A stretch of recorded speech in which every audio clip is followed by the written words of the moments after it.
students, welcome to Sunil's tutorial. I am Sunil Mirwani and today we will be doing the chapter called as genetic basis of inheritance. Let's see another characteristics of genes which is called as multiple alleles.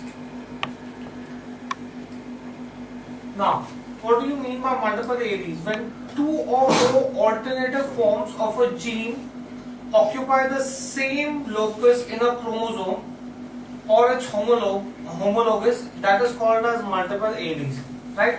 You have two variations of the same gene in the same position in the chromosome. In such a condition, in homologous chromosome, such a condition would be called as multiple alleles. More than two alternative forms,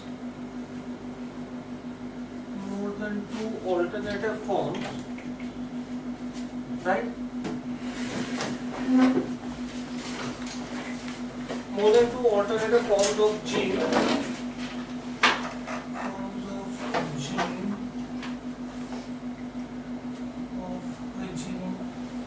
in a population,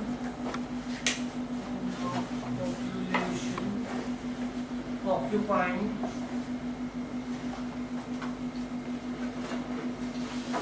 the same locus,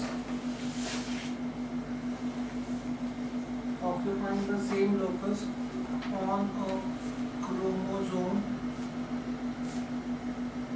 or its homologous,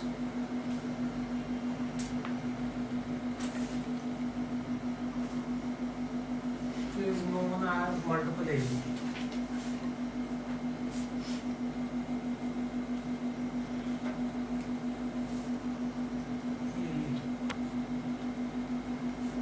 Right? Now, multiple alleles. Why do we have multiple alleles? Right? Multiple alleles arise because of mutation of genes. Right? Multiple alleles arise by mutation of a wild type of gene. A gene can mutate multiple number of times and it can give a series of alternative expression. There has been some gene mutation owing to which there have been alternative expressions that will come up. That same gene would give you alternative expression. The same gene present in A, B, C, D individual. But because of mutation, it will give different characteristics in the four individual, and those characteristics will be totally different. Okay? Do you understand this? Different alleles series show dominant recessive relationship and show codominance, incomplete dominance. But here you have a wild type is dominant over the mutant A, and multiple alleles do not undergo crossing over.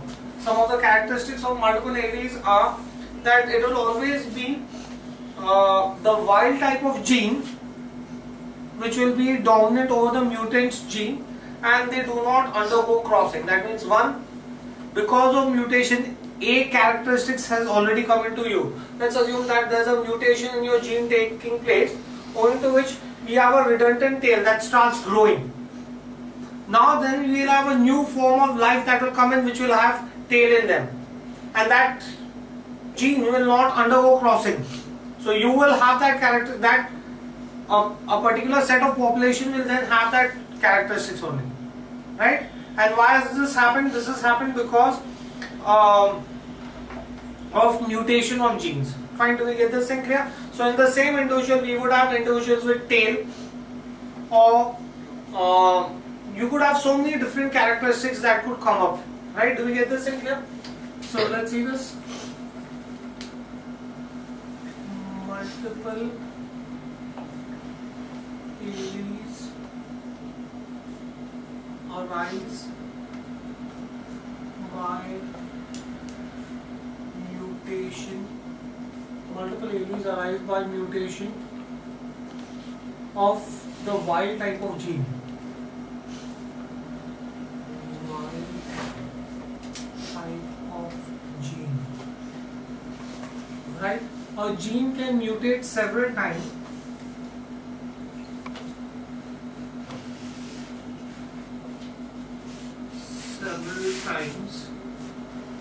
Producing a series of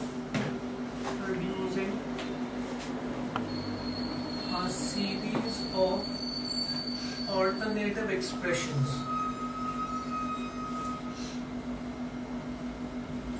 Right? Now,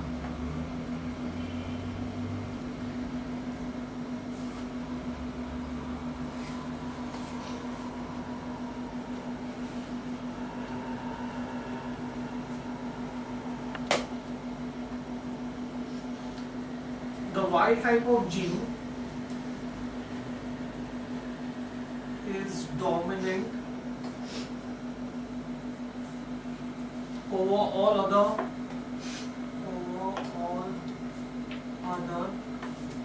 mutant alleles, right? And multiple alleles do not undergo crossing over. Multiple alleles do not undergo crossing over. Right? So that's multiple alleles. Now let's try to give you an example of this. Let's consider in Drosophila. Now in Drosophila there are a large number of multiple alleles that have been known. A large number of multiple alleles are known, right? Now they give rise to different characteristics. One of the multiple alleles that is present in Drosophila is the one that brings about an abnormality or brings about a change in the wing size of the organism. Okay, one of the series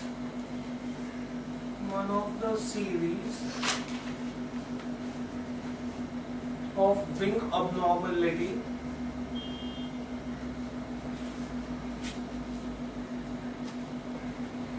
ranging in size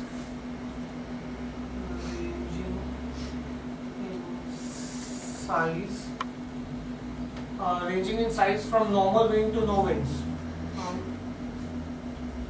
Normal wing to no wing.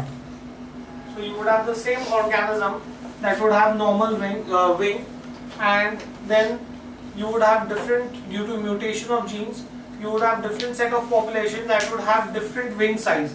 Now, the normal wing is a wild type, and the normal wing that is produced in the organism is produced by a wild type, and its genotype is denoted by VG plus, right?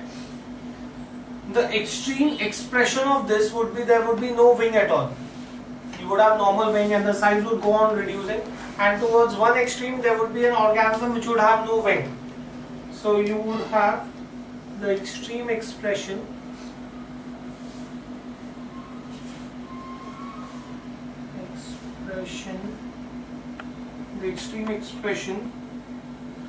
with no wings is due to one allele. With no wings is due to one allele, right? That is VG. This is that condition in homozygous condition.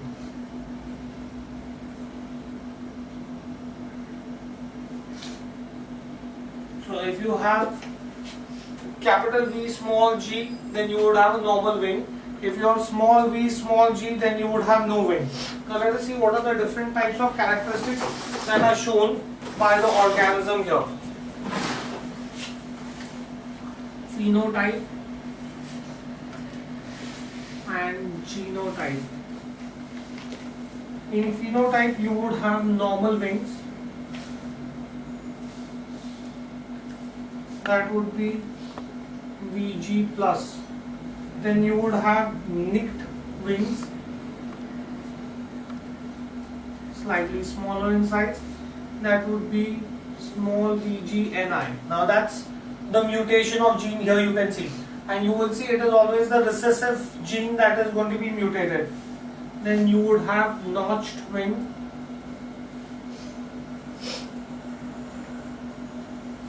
that would be VGNO. Then you would have strap wing, VGST, and finally vestigial wing, that is no wing,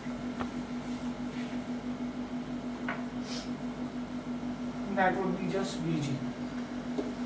So here you can see that multiple mutations have taken place in a particular allele, which has given rise to different phenotypes. In fact, here we have five different phenotypes that have been produced. Now, the same, I can give you another example of multiple alleles.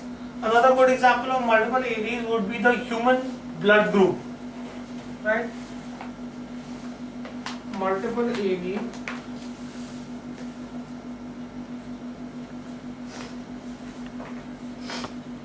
is ABO blood group in human beings.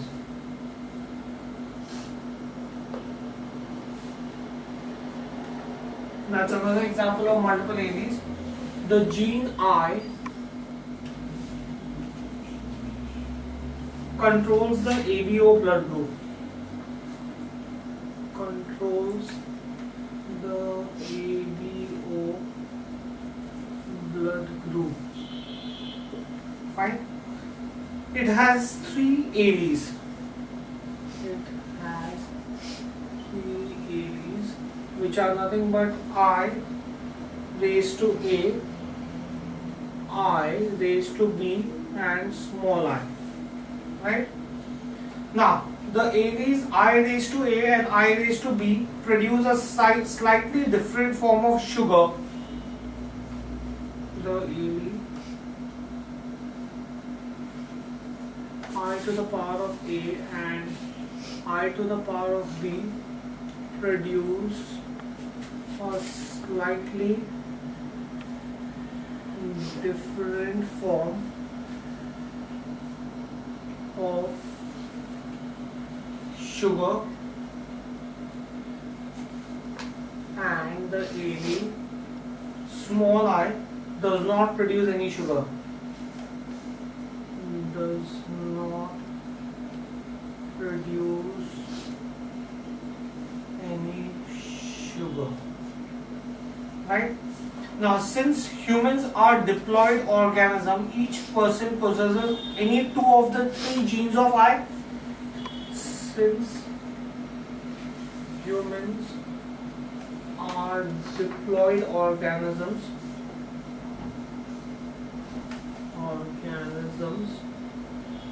since humans are diploid organisms, each person possesses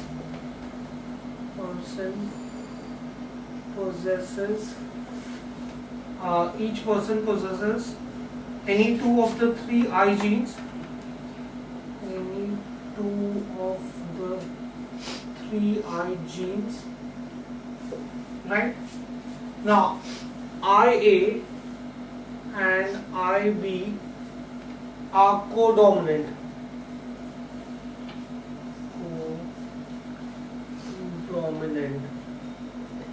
Right? And are completely dominant over I. Are completely dominant over small I. Right? So as a result of which you would have different types of phenotypes and genotypes that would be produced. Right? The genotype, let's see what happens now. Genotype and the phenotype. The phenotype would be the blood group.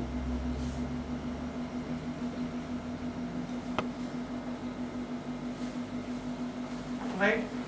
The genotype would be, suppose if I have IA, diploid chromosome, na? and IA, or I have IA and small I, then the blood group that will be produced is A. Then you have I raised to B, I raised to B, or I raised to B and small I, then the blood group that would be produced would be B. If I have I raised to A, I raised to A and I raised to B, then the blood group that will be produced is AB. And if I have both the recessive genes I and I, then the blood group that will be produced is O. So these are different examples of multiple genes, right? Next, let's see another characteristics. Pleiotropy.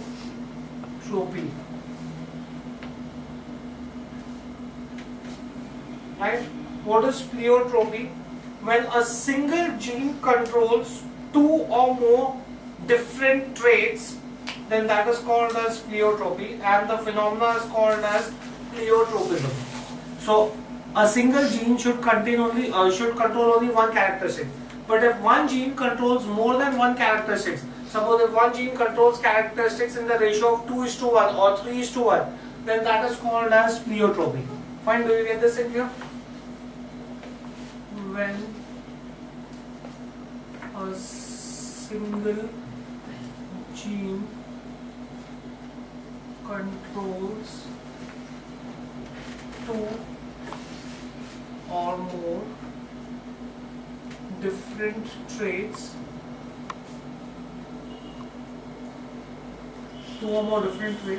it is called as pleiotropy.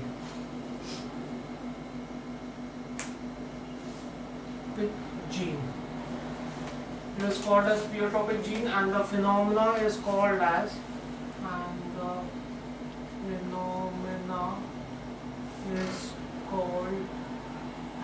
pleiotropism.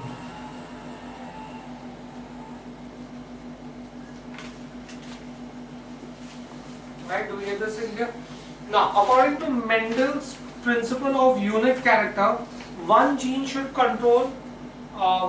controls only one character, but sometimes a single gene produces two related or unrelated phenotypic expressions. So if a single gene produces two or more related or unrelated phenotypic expression, then that would be called as pleiotropy. This is contrary to what Mendel said. Mendel said that one gene would control only one expression, but here one gene controls more than one expression. Fine, do we get this in here? Now let's see an example for this. Example, you have the disease of sickle cell anemia. The disease sickle cell anemia.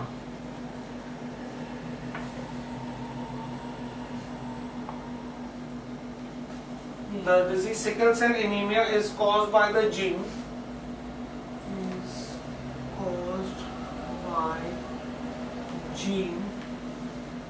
HBS. That's the gene that causes sickle cell anemia, right? The normal or the healthy gene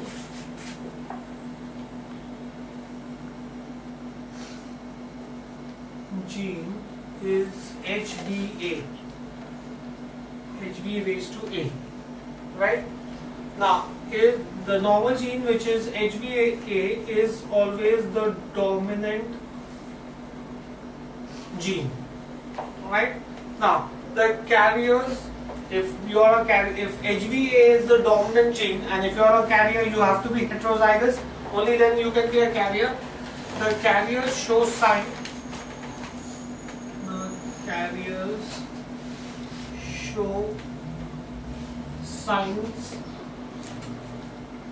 of mild anemia. The carriers show signs of mild anemia as their RBC becomes RBC becomes sickle shaped or half moon shaped.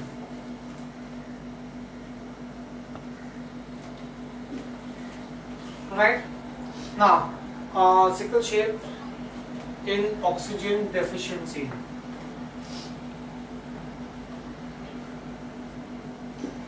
Right? Now, they are said to have sickle cell trait and are normal in normal condition. These organisms are said to have sickle cell trait and are normal in normal conditions. Right? Now, you will be a carrier only in the case of heterozygous condition. What if you have a homozygous condition? The homozygous with recessive gene, the homozygous with recessive genes. If you are a homozygous with recessive gene, that means you will have only HB raised to S. HB raised to S. Die of fatal anemia. Die of fatal anemia. Right? Now, thus the gene for sickle cell anemia is lethal in homozygous condition and produces sickle cell trait in heterozygous condition. Thus, the gene for sickle cell anemia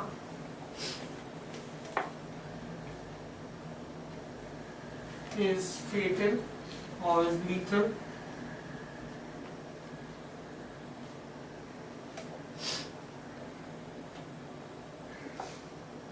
in homozygous condition and produces sickle cell trait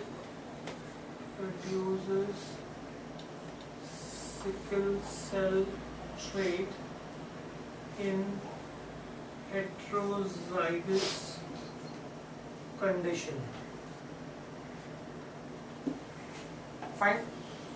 Now, two different expressions are produced by the same gene. Either it can be lethal or it can produce a particular trait. That is what is called as pleiotropy. Right? Two different expressions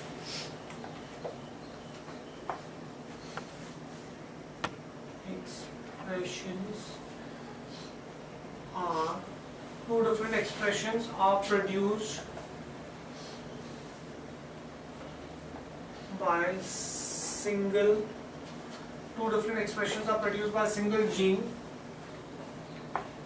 and this is pleiotropy. Right? So that is when a single gene controls two expressions. Right? Now, what happens if there is a marriage between two carriers? A marriage between two carriers would produce normal carrier and sickle cell anemic children in the ratio of 1:2:1. Right? So one more thing. I have said that this gene for sickle cell anemia is lethal in homozygous condition. What do you understand by a lethal gene? A gene that causes the death of an organism is called as a lethal gene. Okay, let's move on ahead. A marriage between two sickle cell carriers. A marriage between two sickle cell carriers will produce normal carriers and sickle cell anemic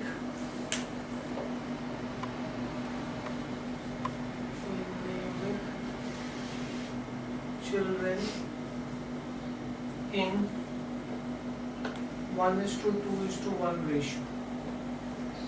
Finally get this thing here. Okay, we'll stop this here for today. Thank you very much.